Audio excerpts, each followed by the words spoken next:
ಒಂದು ಕಡೆ ರಾಜಕೀಯದ ಟೆನ್ಷನ್, ಮತ್ತೊಂದು ಕಡೆ ನೇಪಾಳದಲ್ಲಿ ಕನ್ನಡಿಗರು ಸಿಲುಕಿ ಹಾಕಿಕೊಂಡಿದ್ದಾರೆ. ಇದರ ಮಧ್ಯೆ ಈಗ ಸಿಎಂ ಖುದ್ದಾಗಿ ಅವರಿಗೆ ವಿಡಿಯೋ ಕಾಲ್ ಮಾಡುವ ಮುಖೇನ ಮಾತನಾಡಿದ್ದಾರಂತೆ.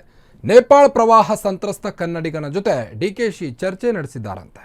ಕನ್ನಡಿಗ ಮಲ್ಲಿನಾಥ್ ಜೊತೆ ಸಿಎಂ ಡಿಕೆ ಶಿವಕುಮಾರ್ ಅವರು ವಿಡಿಯೋ ಕಾಲ್ ಮಾಡುವ ಮುಖೇನ ಚರ್ಚೆ ನಡೆಸಿದ್ದಾರಂತೆ. ಏನೂ ಆಗಲ್ಲ, ನಾನು ಹೆಲ್ಪ್ ಮಾಡ್ತೀನಿ ಅಂತೆಲ್ಲ ಮಲ್ಲಿನಾಥ್ ಅವರಿಗೆ ಧೈರ್ಯವನ್ನು ತುಂಬಿದ್ದಾರಂತೆ. ಯೋಗಕ್ಷೇಮವನ್ನು ಕೂಡ ವಿಚಾರಿಸಿಕೊಂಡಿದ್ದಾರಂತೆ ಮುಖ್ಯಮಂತ್ರಿಯವರು.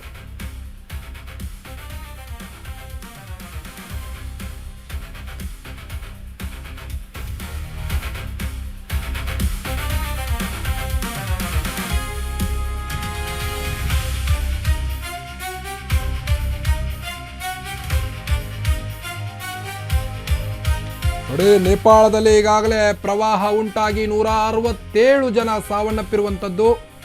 ಇನ್ನು ಅದೆಷ್ಟೋ ಜನ ಇನ್ನೂ ಕೂಡ ಸಂಪರ್ಕಕ್ಕೆ ಸಿಗ್ತಾ ಇಲ್ಲ. ಇದರ ಮಧ್ಯೆ ಕನ್ನಡಿಗರು ಕೂಡ ಸಿಲುಕಿ ಹಾಕಿಕೊಂಡಿದ್ದಾರೆ. ಇದೆಲ್ಲದರ ಮಧ್ಯೆ ಈಗ ನೇಪಾಳದಲ್ಲಿ ಸಿಲುಕಿದಂಥ ಕನ್ನಡಿಗರ ಜೊತೆ ಡಿಕೆ ಶಿವಕುಮಾರ್ ಅವರು ಯೋಗಕ್ಷೇಮವನ್ನು ವಿಚಾರಿಸಿದ್ದಾರಂತೆ. ಹೇಗಿದ್ದೀರಿ, ಸದ್ಯದ ಪರಿಸ್ಥಿತಿ ಹೇಗಿದೆ, ಇವನ್ನೆಲ್ಲವನ್ನು ವಿಚಾರಿಸಿದ್ದಾರಂತೆ ಮುಖ್ಯಮಂತ್ರಿ ಡಿಕೆ ಶಿವಕುಮಾರ್ ಅವರು. ನೇಪಾಳ ಪ್ರವಾಹ ಸಂತ್ರಸ್ತ ಕನ್ನಡಿಗರ ಜೊತೆ ಡಿಕೆಶಿ ಅವರು ಚರ್ಚೆಯನ್ನು ನಡೆಸಿದ್ದಾರಂತೆ. ಕನ್ನಡಿಗ ಮಲ್ಲಿನಾಥ್ ಜೊತೆ ಡಿಕೆ ಶಿವಕುಮಾರ್ ಅವರು ವಿಡಿಯೋ ಕಾಲ್ ಮಾಡುವ ಮುಖೇನ ಮಾತನಾಡಿದ್ದಾರೆ. ಕನ್ನಡಿಗ ಮಲ್ಲಿನಾಥ್ ಯೋಗಕ್ಷೇಮವನ್ನು ವಿಚಾರಿಸಿದ್ದಾರೆ.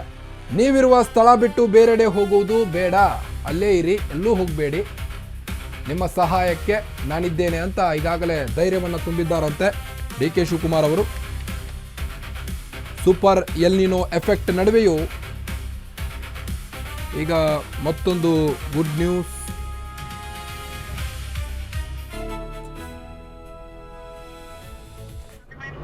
ಸ್ವಲ್ಪ ನೀನು ಅಲ್ಲೇ ಇದ್ಕೊಂಡು ನೋಡು, ಆತರ ಬಳಕ್ ಹೋಗ್ಬೇಡ, ಹೆಂಗಿರೋ ಸೇಫ್ ಆಗಿದ್ಯಾ?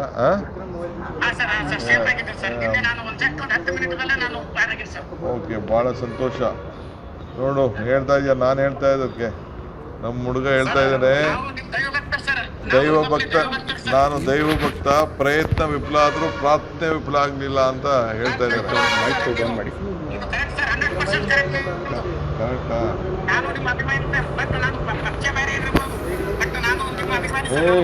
ಪಕ್ಷ ಯಾವ್ದಾದ್ರು ಇಲ್ಲಿ ಕಣೆಯ, ನಾವು ನೀವೆಲ್ಲ ಕನ್ನಡಿಗರು, ಒಳ್ಳೆ ಒಂದು ಪಕ್ಷ ಬೇರೆ ಇರ್ಬೋದಂತೆ. ಓಕೆ,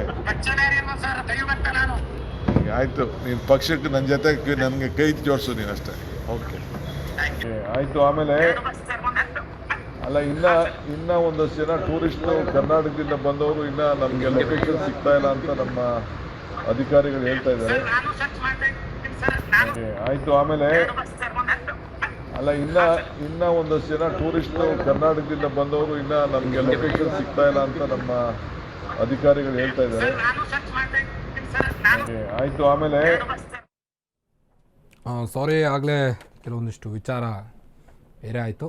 ಆ ಪ್ರವಾಹದಲ್ಲಿ 288 ಭಾರತೀಯರು ನಾಪತ್ತೆಯಾಗಿದ್ದಾರಂತೆ. ತಮಿಳುನಾಡಿನ 37, ಕೇರಳದ 33 ಮಂದಿ ನಾಪತ್ತೆಯಾಗಿರುವಂಥದ್ದು, ಬಂಗಾಳದ 32, ಕರ್ನಾಟಕದ 8 ಮಂದಿ ನಾಪತ್ತೆಯಾಗಿದ್ದಾರೆ, ಮಹಾರಾಷ್ಟ್ರದ 7 ಮಂದಿ ನಾಪತ್ತೆಯಾಗಿದ್ದು, ಇತರೆ ರಾಜ್ಯಗಳ 61 ಮಂದಿ ಮಿಸ್ಸಿಂಗ್ ಆಗಿದ್ದಾರಂತೆ.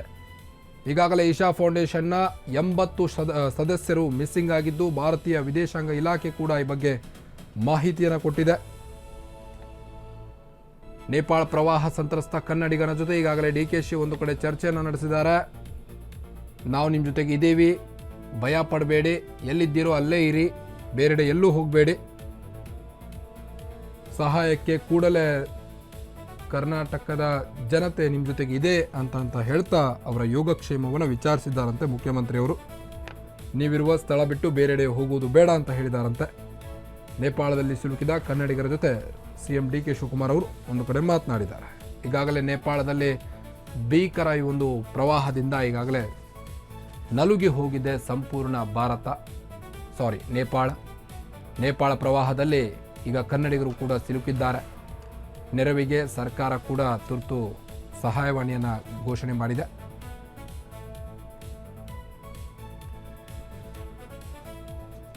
ಕರ್ನಾಟಕದಿಂದ ಬಂದವರು ಇನ್ನ ನಮ್ಗೆ ಲೊಕೇಶನ್ ಸಿಗ್ತಾ ಇಲ್ಲ ಅಂತ ನಮ್ಮ ಅಧಿಕಾರಿಗಳು ಹೇಳ್ತಾ ಇದ್ದಾರೆ.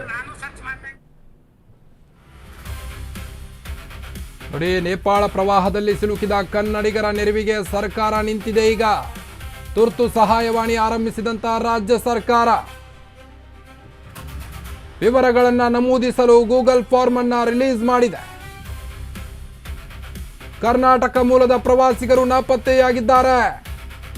8 ಮಂದಿ ಕರ್ನಾಟಕದ ಪ್ರವಾಸಿಗರು ನಾಪತ್ತೆಯಾಗಿದ್ದು ಅಥವಾ ಸಂಪರ್ಕಕ್ಕೆ ಸಿಗದೇ ಇದ್ದಲ್ಲಿ ತಕ್ಷಣವೇ ಅವರ ವಿವರವನ್ನು ತಿಳಿಸಿ ಅಂತ ಕೂಡ DK ಶಿವಕುಮಾರ್ ಅವರು ಮಾತನಾಡಿದ್ದಾರೆ. ಸಾರ್ವಜನಿಕರಲ್ಲಿ ಮನವಿ ಕೂಡ ಮಾಡಿದ್ದಾರಂತೆ. ಅಂದರೆ ನೇಪಾಳದ ಸಾರ್ವಜನಿಕರಲ್ಲಿ ಮನವಿ ಮಾಡಿಕೊಂಡಿದ್ದಾರಂತೆ. ನೇಪಾಳ ಪ್ರವಾಹದಲ್ಲಿ ಸಿಲುಕಿದ ಕನ್ನಡಿಗರ ನೆರವಿಗೆ ಈಗಾಗಲೇ ಸರ್ಕಾರ ನಿಂತಿದೆ. ತುರ್ತು ಸಹಾಯವಾಣಿಯನ್ನು ರಾಜ್ಯ ಸರ್ಕಾರ ಆರಂಭಿಸಿದೆ. ವಿವರಗಳನ್ನು ನಮೂದಿಸಲು ಗೂಗಲ್ ಫಾರ್ಮ್ ಅನ್ನು ರಿಲೀಸ್ ಕೂಡ ಮಾಡಿದೆ ಈಗಾಗಲೇ ಸರ್ಕಾರ. ಕರ್ನಾಟಕ ಮೂಲದ ಪ್ರವಾಸಿಗರು ನಾಪತ್ತೆಯಾಗಿದ್ದಾರೆ. ಈಗ ಯಾರ ಸಂಪರ್ಕಕ್ಕೂ ಕೂಡ ಸಿಗ್ತಾ ಇಲ್ಲಂತೆ. ಸಂಪರ್ಕಕ್ಕೆ ಸಿಕ್ಕಿದ್ದಲ್ಲಿ ತುರ್ತು ಸಹಾಯವಾಣಿ ಮೂಲಕ ನಮಗೆ ತಿಳಿಸಿ ಅಂತ ರಾಜ್ಯ ಸರ್ಕಾರ ಈಗಾಗಲೇ DK ಶಿವಕುಮಾರ್ ಅವರು ಸಹಿತ ಮಾತನಾಡಿದ್ದಾರೆ.